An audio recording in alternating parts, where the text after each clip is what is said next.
मुकेश पारिक साहब, यहाँ जो अवधेश आकोदिया जी ने जो कहा और जहाँ से मैंने बात शुरू की थी कि सबके लिए नियम एक होंगे और उन्हीं नियमों के तहत उसी लाठी से अगर हम हाके जा रहे हैं तब तो फिर हमारे होने का फ़ायदा क्या।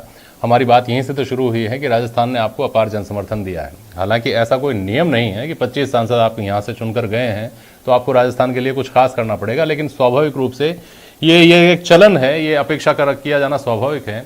और हम अगर इस तर्क के साथ ही अपेक्षा करते हैं तो इस तर्क को केंद्र तक नहीं पहुंच पा रहा, इसके लिए क्यों नहीं जिम्मेदार ठहराया जाए जो हमारे सांसद हैं, जो हमारी नुमाइंदगी करते हैं संसद में, और जिनकी आवाज़ ताज्जुब की बात है कि हमको गाहे बगाहे कभी कभार ही सुननी पड़ती है। जो मंत्री हैं उनके अलावा बाकी जो सांसद हैं उनके तो चेहरे ही देखने के लिए तरस जाते हैं हम लोग।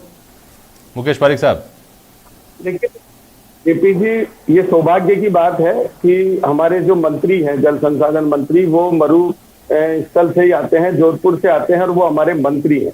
और उन्होंने राजस्थान के साथ साथ पूरे देश में ही कई ऐसे नए नए प्रोजेक्ट उन्होंने जारी किए हैं। और साथ ही जो ये मिशन है, इस मिशन में अभी की आकोदिया जी ने, ऐसा नहीं है, आप देखिए अगर उसका रिकॉर्ड आप उठा के देखेंगे तो राजस्थान को पैसा तो ज्यादा अलॉट हुआ ही है ना राजस्थान को। अब राज्य सरकार ये कहे कि जो हमारा हिस्सा है वो हम खर्च नहीं कर सकते या वो हमारे पास बजट नहीं है, तो वो एक राजस्थान सरकार की ये परेशानी है। लेकिन केंद्र ने तो आपको इस काम के लिए अन्य राज्यों की तुलना में अधिक पैसा दिया है। ये किसी एक्ट के तहत तो होते नहीं है, ये जो अलोकेशन होते हैं किसी एक्ट के तहत तो होते नहीं है कि साहब को आपको 2/3 बहुमत मिलेगा तब आप राजस्थान को अलग से आप प्रोपोर्शन राजस्थान का तय कर पाएंगे।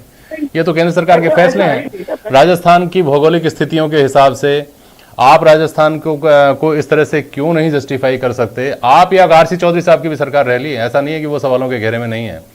आप लोग क्यों राजस्थान को इस तरह से केंद्र के सामने, दिल्ली के सामने रख पाए कि साहब हमारा मामला अलग है। आधा प्रदेश तो रेगिस्तान है, हर साल पानी की कमी से जूझता है, और झालावाड़ की तरफ का जो इलाका है हर साल बाढ़ की समस्या से ग्रस्त रहता है। राजस्थान अपने आप में अजायब घर है। तो हमारी स्थितियों के हिसाब से आपको थोड़ा सा यहाँ के लिए क्राइटेरिया अलग बनाना पड़ेगा। ये सामान्य सी बात क्यों नहीं पहुंच पाई हमारी, ये बड़ा सवाल है ना मुकेश पारिक साहब। भारतीय जनता पार्टी की सरकार की, केंद्र सरकार की ये प्रतिबद्धता है कि प्रत्येक घर में पानी पहुंचे, और उसी का एक परिणाम है कि ये योजना है। ये बिल्कुल सही है, वही बात अवधेश आकोदिया जी, डिबेट में एक बार पहले भी हमने बात की थी कि प्रतिबद्धता तो है लेकिन नियम शर्तें लागू है। राजस्थान सरकार अपना प्रोपोर्शन पूरा दे तो फिर ये भावना तो केंद्र की ये है कि घर घर पानी पहुंच जाए। लेकिन चौधरी साहब, आप सवाल उठा रहे हैं बार बार कांग्रेस के ऊपर। चौधरी साहब, आप सवाल उठा रहे हैं कि राजस्थान को विशेष तरीके से देखा जाए, चूंकि प्रोजेक्ट्स में केंद्र सरकार के पैसे से पार नहीं पड़ रही, हमारा प्रोपोर्शन थोड़ा सा कम किया जाए तो शायद बात बने। लेकिन विशेष राजस्थान को थोड़ा सा अलग एक क्या कहते हैं, राजस्थान को अलग तरीके से ट्रीट किया जाए, अलग ट्रीटमेंट मिले राजस्थान को, ये तो आपके समय भी तो नहीं हो पाया जब कांग्रेस की सरकार यहाँ भी थी, कांग्रेस की सरकार वहां भी थी। और छोड़िए पैसे की बात, हम तो राजस्थानी भाषा की बात कर लेते हैं, जिसके लिए आपने प्रस्ताव बना के भेजा, अगर अवधेश आकोदिया मैं सही हूं तो, और केंद्र में आपकी सरकार थी लेकिन आप उसको नहीं करवा पाए पास। यहां से आपने आरक्षण को लेकर के प्रस्ताव भेजे, आपके अटक गए। आपने विधान परिषद का बना करके भेजा, आपका अटक गया। क्या ये सब नहीं हुआ क्या आरसी चौधरी साहब?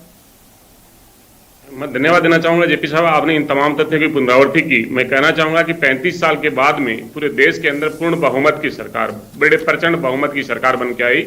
हमारी सरकार अलायंस की सरकार थी, हमारे गठबंधन दलों के साथ में मिनिमम कॉमन प्रोग्राम था। उस प्रोग्राम को लेकर राजस्थान के अगर कोई मुद्दे थे तो हो सकता है कि सरकार ना कर पा रही हो, लेकिन आज 303 और राजस्थान के 25 सांसद की सरकार है। उस सरकार के अंदर अगर काम नहीं हो सकते तो दो सरकारों की तुलना किसी हिसाब से हो सकती है।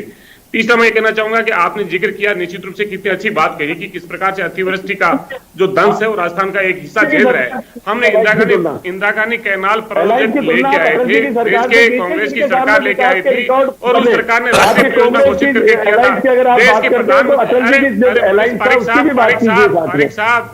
पारिक साहब, ये छोटा सा समय का मंच है, राजस्थान के विकास के मुद्दों की चर्चा है। हमने आपको कोई विवाद नहीं डाला, हम तो आपसे उम्मीद करते हैं काफी सीनियर नेता हैं, लेकिन अगर आप जवाब दे पाए तो दे पाए। लेकिन आप एक प्रवक्ता ही हैं, मैं जानता हूं आप सांसद नहीं है ना ही मंत्री हैं, लेकिन आप सुनेंगे नहीं तो जवाब कैसे दे पाएंगे? आप इसलिए डिबेट नहीं कर रहे कि हम लड़ाई करनी है, एक दूसरे की बात को अरे आप सुने क्या? आप जनता को भ्रमित करते हैं। आप स्मार्ट सिटी का अरे पैसे का सर, सही उपयोग नहीं कर आप रहे। जब आपने सुना है तो बोल दीजिएगा।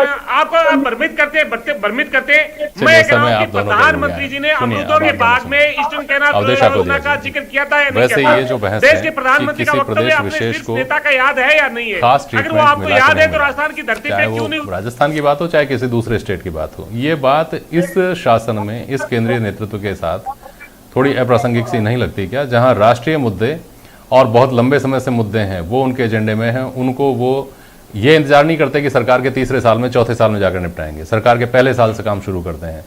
जिनके बारे में भले ही आरोप हो कि ये भावनात्मक मुद्दे हैं, ये वोट बैंक को पोलराइज करने के मुद्दे हैं, लेकिन ये स्पष्ट दिखता है कि राज्यों के जो मुद्दे हैं उनके लिए एक प्लान भी अलग है और जो फोकस में जो मुद्दे हैं वो दूसरे मुद्दे हैं जो राष्ट्रीय हैं। जी बिल्कुल जेपी जी, देखिए जो राष्ट्रीय मुद्दे हैं, जो इस सरकार के जिस विचारधारा को ये सरकार बिलोंग करती है उसके कोर एजेंडा में जो मुद्दे रहे उनके लिए रणनीति अलग है, और जो राज्यों से जुड़े मुद्दे हैं उनके लिए रणनीति अलग है।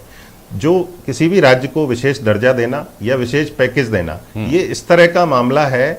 यदि एक राज्य की आप मांग पूरी करेंगे तो कई राज्यों से मांग उठना शुरू हो जाएगी, क्योंकि पहले से कई राज्यों की मांग ऑलरेडी उठी हुई है। जहां तक आपने एक सवाल उठाया था कि जब कांग्रेस की सरकार थी तो भी ये मुद्दे उठाए जाते थे, और यहां भी सरकार कांग्रेस की थी तो भी मुद्दे उठाए जाते थे, लेकिन पूरे नहीं होते थे। उसका कारण भी यही है क्योंकि राज्य की परिस्थितियां अलग है, उनको राजनीतिक रूप से ये सूट करता है कि इस तरह के मुद्दों को उठाया जाए, लेकिन केंद्र सरकार की मजबूरियां अलग हैं, उनके सामने परिस्थितियां अलग हैं।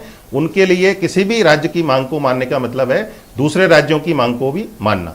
इसका मतलब जब कांग्रेस सत्ता में होती है और भाजपा पर सवाल उठाती है, और जब भाजपा सत्ता में होती है कांग्रेस पर सवाल उठाती है, स्थितियां एक जैसी हैं, वो केवल एक चलन है, उसको इसके तौर पर ही देखा जाना चाहिए। यही है ना?